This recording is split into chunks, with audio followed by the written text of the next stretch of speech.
undefeated against the Chicago White Sox, at least. Can they stay that way? And has there ever been a better catch than the one that basically ended the game last night? We debate the difference between Travis Jankowski's catch and Gary Matthews Jr. catch. It's all coming up as we also get you ready for the finale against the Chicago White Sox. It's coming your way next on the DLLS Rangers podcast.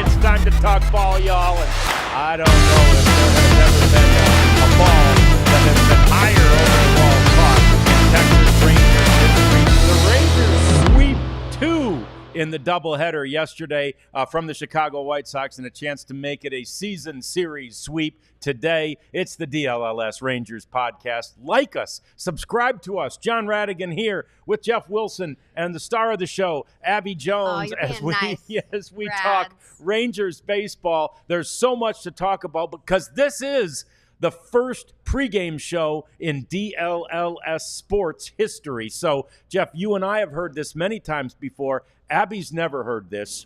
We're pigs.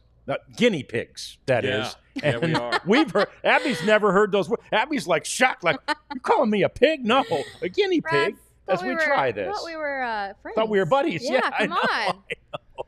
Yeah, All right. guinea pigs, and who better to do it than a Hall of Famer? And, Hall of Famer in the house.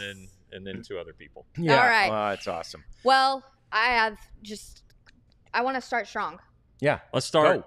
Yeah. Go. Is Travis Jankowski's catch last night the catch of the franchise? And I mean the catch. I mean, I can't go back to the Washington Senators days. But, Right. Yeah.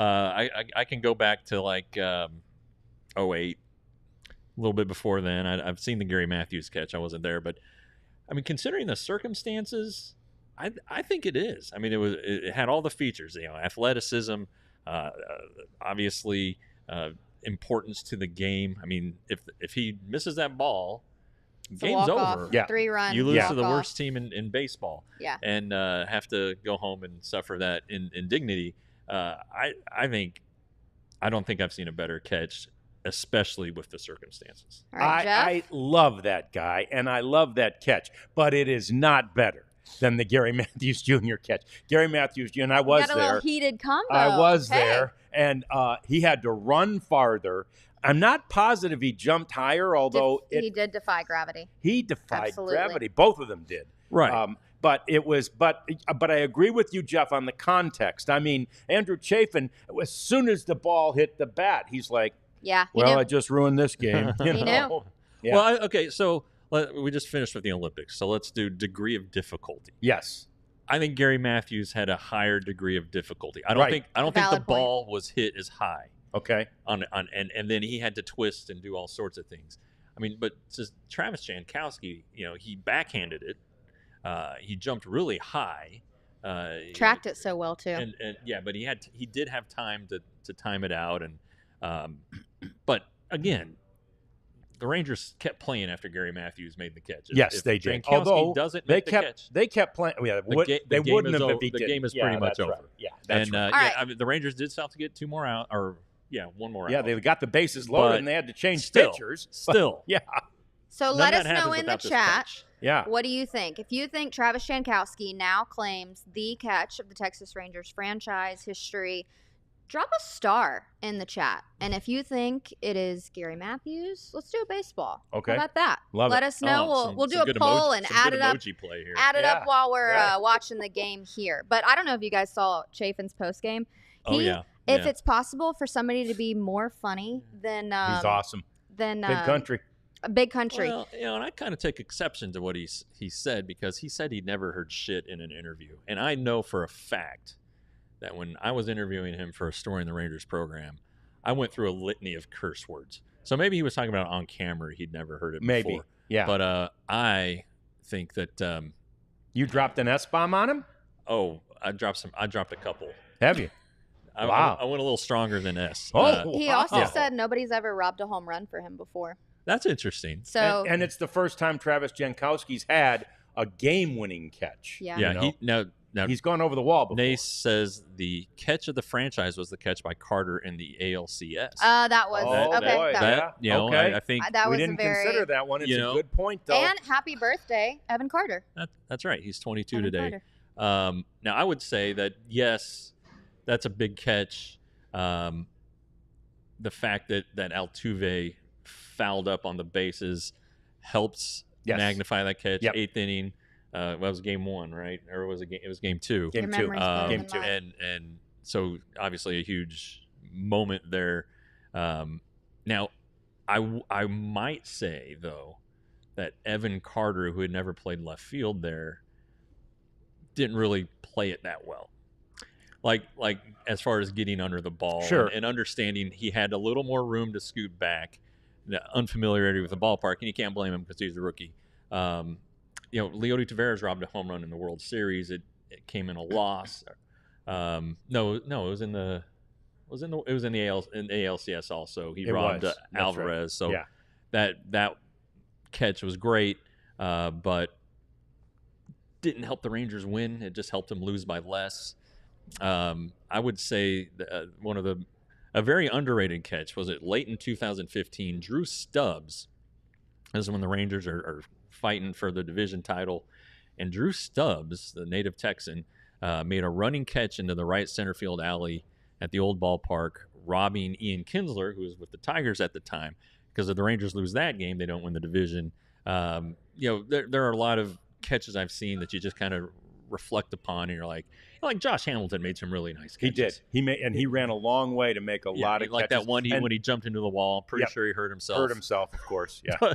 but hey, and how about Eli White? Don't forget that Eli White catch in 2022. He went high over the wall and robbed a home run. So there have been some great ones. I have to think, though, 1 and 2 are the Gary Matthews Jr. and the Travis Jankowski because of context. We probably give the nod to Jankowski, but I think if you have to factor in degree of difficulty if you're looking at these things in a vacuum, right? They're just not in context.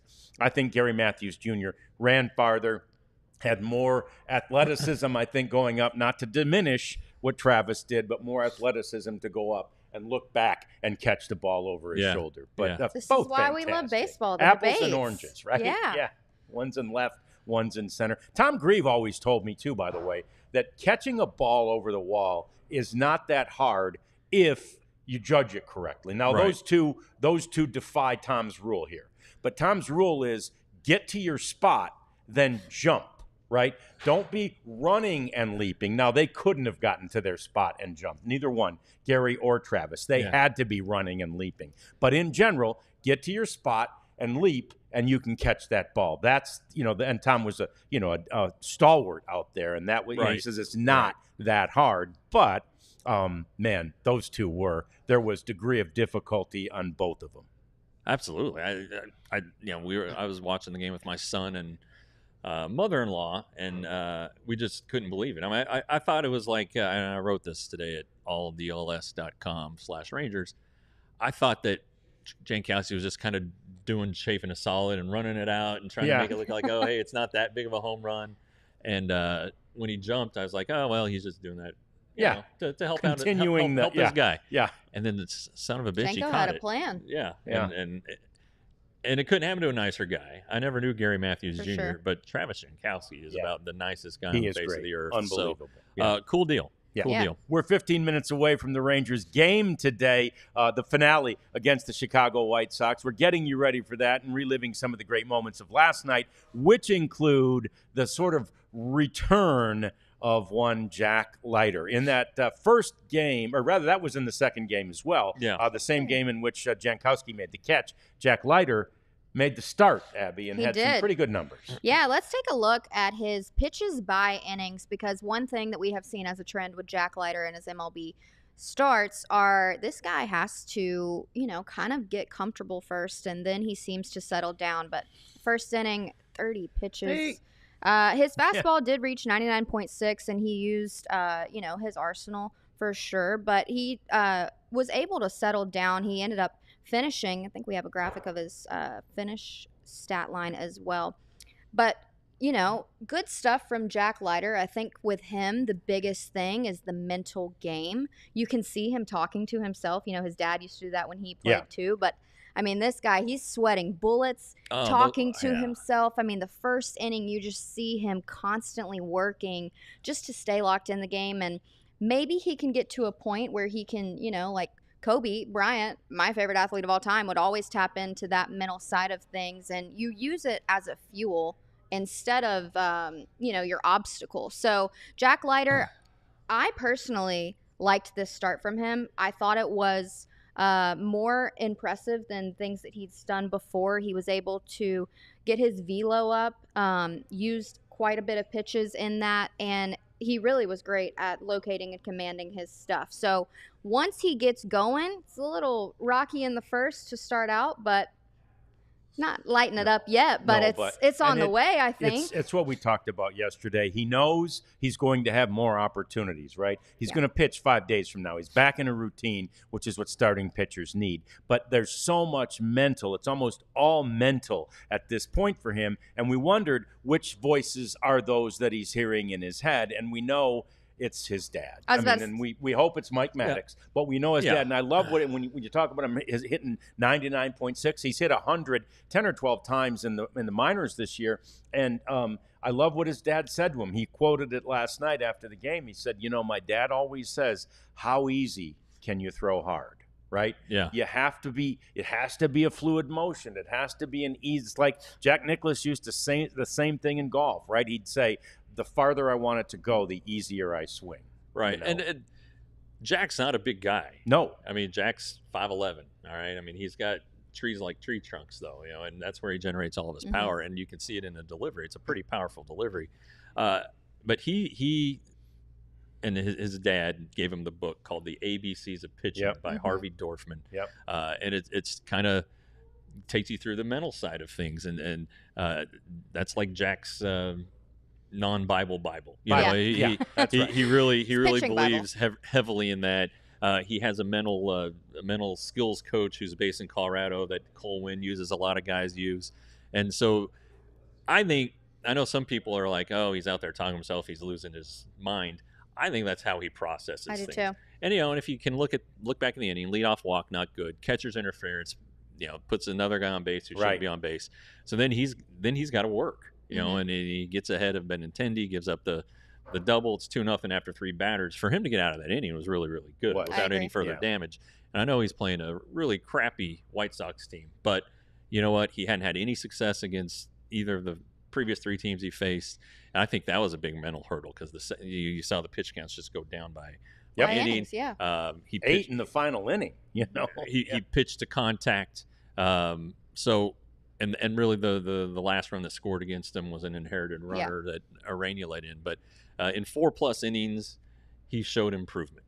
He still needs to be more efficient. But again, that first inning, if he could cut that down by 10 pitches, he probably gets through 5 full and maybe into the 6th. So I just thought it was better. A major improvement.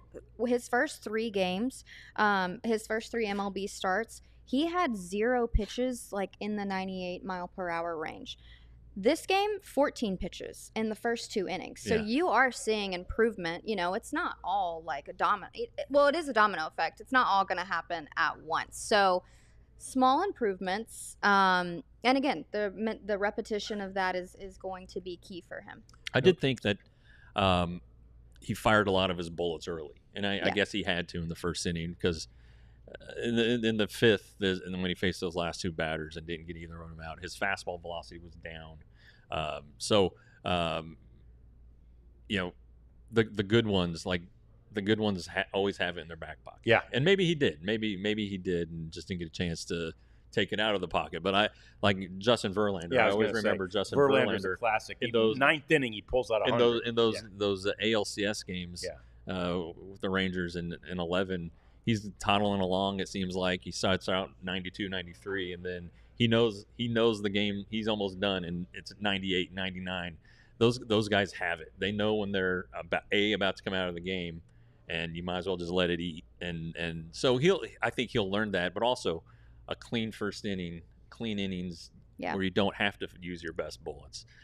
His very first inning against the Tigers got out of it scoreless. Then the second inning got a little bit rough. So if you can find a way to manage those innings a little bit better. Right, and managing was important this time because if he throws 10 more pitches or fires 10 more bullets in that first inning, he's probably done. Oh, yeah. They're not letting him go over 40 pitches. So he was, like you say, Jeff, he was 10 pitches away from making it a great inning and probably possibly a 6-inning start, but he was also 10 pitches away from not being in the game for the second inning. Correct. So, and that is where that mental approach comes in again, right? That is where he has to calm himself down. And, we're not going to know unless he decides to tell us exactly what he's saying to himself on the mound out there. It may not be, to your point, Abby. It may not be frustration. It may be, you got this. You could see him. He was saying, let's pull it together. You got this. Like I think he speaks it into existence for himself. That's awesome. But did you see his dad sitting there? Nope. Yeah. No pen and pad. There he was. Or pen and pad. Jeez. Yeah. Taking his own notes. Yeah. Yeah. So he would be, the next time that spot comes open would be Monday. Yes. Against the New York Yankees. Yeah. Do you want Jack Leiter to start that game? Or do you want Jose Urena, who pitched behind him and tossed 4 scoreless innings and is a veteran and probably has a little more for Aaron Judge and Juan Soto, won't be intimidated to see them step into the box? What do you want? It's a great question. Yeah, good question. I really think I want to see Jack Leiter, baptism by fire. I would like to see Jack Leiter, get out there and face these guys because it's the biggest, truest test. And the reality is, in the context of a season, they're not fighting for anything at this point. But the other side of that coin is, if he has a poor outing against them, does it shatter the confidence? I don't think it will. Yeah. I think he's far enough along. I don't think it will. So I would love to see what he can do against them. Well, one of the responsibilities of a manager and coaching staff is to put their players in the best position to succeed. True. And maybe that's what's best for him in the long term. But right now is the short term more important, is having sustained success over this last month more important. So I don't know. And we're kind of just, I want to clarify this. He was the 27th man yesterday for the doubleheader, not doubleheader. So the Rangers sent him back to Round Rock last night. The 27th man can only stay on the roster for that day. And some people I saw, the Rangers tweeted it out, and they're like, oh my God, why did they send him back? It's just like a roster. They're massaging the rules here on the roster. If they had kept him, they would have had to option. Mm-hmm. They would have had to officially recall him because he was not on option. No, he's still an option. When you're the 27th man, you're still an option. So the Rangers would have had to recall him, option somebody to the minor leagues. So since they don't need him again until Monday, rosters expand on Sunday. Right. So send him back. And by sending him back, that could be in air quotes. That could be like, sure, you're not really leaving. Stay with us, or put him on a taxi squad, whatever it is. Yeah. He'll be ready when rosters expand Sunday. He can come up. They don't have to option anybody. They don't have to play short with a reliever. This is just simple roster management. That looks like Jack Leiter's getting screwed over, but in fact, Jack Leiter's going to be just fine. Yeah. And the thing is, if you're as a manager, and I think Boach, you're right. Boach is, as any manager would, going to put a guy in as good a position as he can to allow him to succeed. But you do have the confidence thing, which again, that's a double-edged sword because if my manager doesn't even have confidence in me to face the Yankees, why should I have confidence? I mean, it's like a double-edged sword if you don't play him. So it's a very interesting decision, and it's why we don't make them. It's why Bruce Bochy does. He's done it so well. He's pretty good at making decisions. Yeah, he's done it pretty well though. over the years. I trust Boch. Fantastic. We're about 5 minutes away from saying so long for now as the Rangers get ready to play the White Sox. We do want you to chat along with us. Send us your thoughts in. I saw Stats has sent something in about the pitching rotation and talking about different guys in it. And we do want to talk about DeGrom and Molly, although we may not have time this show because we do have to get to Kumar Rocker last night. He pitched at AAA. Oh, my goodness, was Rocker rocking. He is lights out. Unbelievable. Lights out. His debut at the AAA level. Take a look at this. 10 strikeouts. And no walks. No walks. No walks. That's 67 pitches. And the only hit was an infield hit. off of him. Off him. He deflected it. Yeah. Yeah. I mean, that's taken me back to his college days. He is just nasty.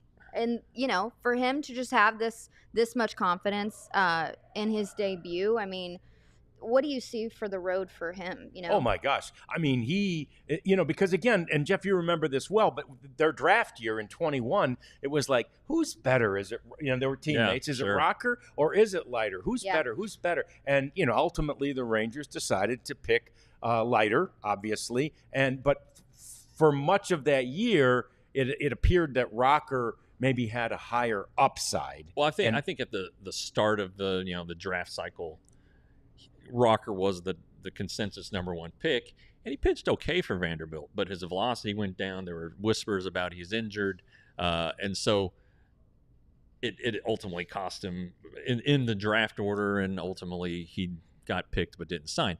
But if you look at what he did, he pitched longer in college than Jack Leiter did. Yep. So he had more college experience. That's forgotten about Leiter. And he had that game where he, what was it, in the Super Regional? Yeah. Yes. Where it was a no-hitter with 19 strikeouts. Yeah. They all came on the slider too. And if you saw his slider, if you've seen any clips from last night, his slider, disgusting. he was making these guys look foolish. Oh, so much. And it just disappears. And apparently he calls it a curveball, whatever. Yeah. Whatever it is, it's a breaking pitch that these guys really have. Nobody has figured out how to hit in the minor leagues. And I think the debate has come up. Does he need to pitch in the majors this year? I say no. No. Because he is still coming off of Tommy John surgery. He's not on the 40 Not on the 40 man. He does seem unflappable. It seems like he would handle the stage, but I still just think that it's not the most important part. Guard against it. Let him come to spring training. Yeah. Maybe that makes him hungrier if Plus, he doesn't get a they call only up. want him to pitch 50 innings this year. He's at 31. Yeah. So I'm not bringing him up for 19 innings. DeGrom is going to make another start on rehab. Yeah. I kind of flirted with the idea of him starting Sunday for the Rangers, so he's going to make at least one more Sunday at Round Rock. Maybe Oklahoma City will have a little more something for him. Seen him the second time in a week, but things are looking pretty good on the pitching front for once in the minor leagues. Also, he retired 15.